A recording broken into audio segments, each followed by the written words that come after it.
Hey everybody, welcome to the channel. Today, here's a news update for the people in Colorado, Rocky Mountain gun owners. Thanks to Taylor D. Rhodes. Colorado Democrats introduce so-called assault weapons ban. Denver, Colorado, Friday, March 3rd, 2023. Colorado Democrats, led by a bunch of people we don't care about, introduced House Bill 23-1230. Legislation bans the sale of commonly owned semi-automatic firearms in the state of Colorado. This unconstitutional piece of legislation was introduced as an emotional response to the horrific act of terror in the Colorado Springs, Colorado, said Taylor Rhodes, executive director of Rocky Mountain Gun Owners.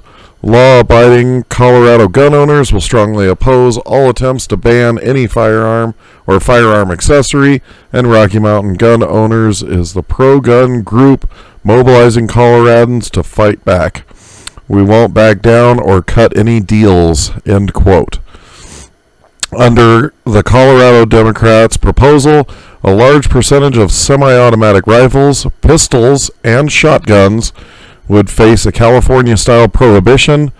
Branded as an assault weapon ban, Epps and Fields legislation effectively restricts the sale, transfer, importation, and manufacturing of many commonly owned firearms classified as assault weapons. And let's remember, I did a video, two videos actually on this a month ago. They're banning anything with a pistol grip. They're banning anything with a forward barrel shroud. They're banning any semi-automatic rifle you can use with two hands. This is asinine. Gun bans like this are a direct infringement of both the United States and Colorado constitutions and have been shown to have no positive effect on crime rates or deterrence of mass shootings. Additionally, the so-called assault weapons ban senselessly turns thousands of law-abiding Coloradan business owners into criminals for simply attempting to sell a firearm with features arbitrarily deemed scary by out-of-touch Democrats, said Rhodes. Rhodes declared Rocky Mountain gun owners would fight the newly proposed legislation in the legislature and in the courts with the help of members, supporters, and gun right activists from across Colorado. We are going to launch the largest legislative and legal opposition campaign the state has ever seen. This isn't your grandfather's assault weapon ban, targeting just semi-automatic magazine-fed rifles like AR-15s and AK-47s. This ban will also restrict the purchase of most semi-automatic pistols and shotguns. Remember, there is a weight limit on the bill. If your pistol weighs too much, it's a scary assault weapon. Don't ask me why that is. This is the line in the sand, and I'm asking every single freedom-loving Coloradan to fight with us and demand their legislators and Governor Polis to oppose this horrendous bill, said Rhodes. In last year's landmark Bruen decision, United States Supreme Court rejected intermediate scrutiny, the cost-benefit analysis framework that allowed lower courts to rule against the Second Amendment, and established that the standard for applying the Second Amendment is the text, history, and tradition of the right to keep and bear arms. RMGO has already claimed several legal victories under the Bruen decision. Today I call on all Colorado gun owners to join Rocky Mountain Gun Owners in the fight to save the Second Amendment in Colorado. We have the high ground based on last summer's landmark United States Supreme Court case, and if we can beat the power-hungry anti-gunners in this legislation, I promise RMGO will sue and win in the courts. Well, there you go. The assault weapon ban is a reality. And basically what this means, if you have a scary semi-automatic rifle, if it has a pistol grip, it's illegal. If it has anything covering the barrel, it's illegal. If it has any number of just plainly retarded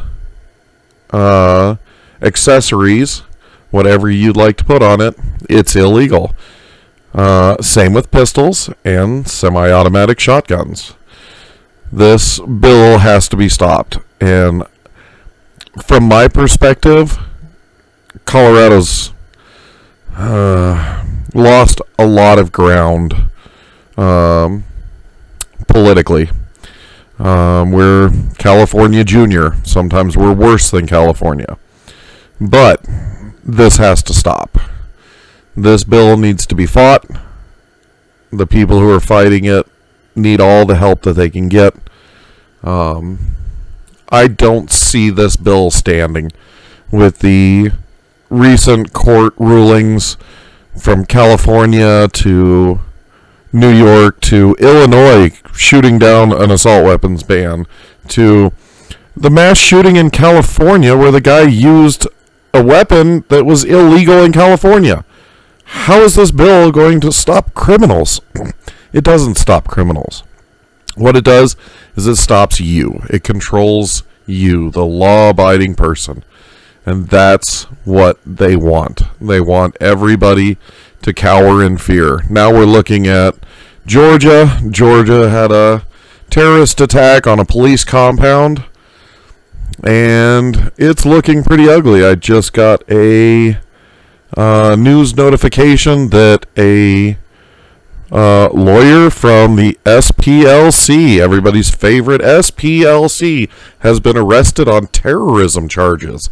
So this is getting very wild. We've got, I'm not even going to say it's anarchy. We've got straight up communism running wild in the streets. We don't have the police function that we need to have to deal with this absolute carnage that is just being allowed to walk through the streets. This needs to be done. I'm telling everybody I know, keeping everybody informed. This is for everybody out in the world, so be aware. This march is real. I don't see this standing any type of constitutional scrutiny. The rulings have been way too clear, and this is way too abusive. So, there it is, guys. For what it's worth, thanks for listening. I also opened up another channel, and I'll link it in the description of this channel. If you'd like to come subscribe, from now on I'm going to put all my gun news and news that's important on that channel, and then just keep this channel free for just firearms related content, because I don't want to get that mixed up, and I'm sure most of you don't want that mixed up either. So I opened up another channel. It's called The Gun Room, and it's basically just to talk about gun news and have a men's sewing circle. So thanks guys for listening, and I'll catch you on a future video. Bye.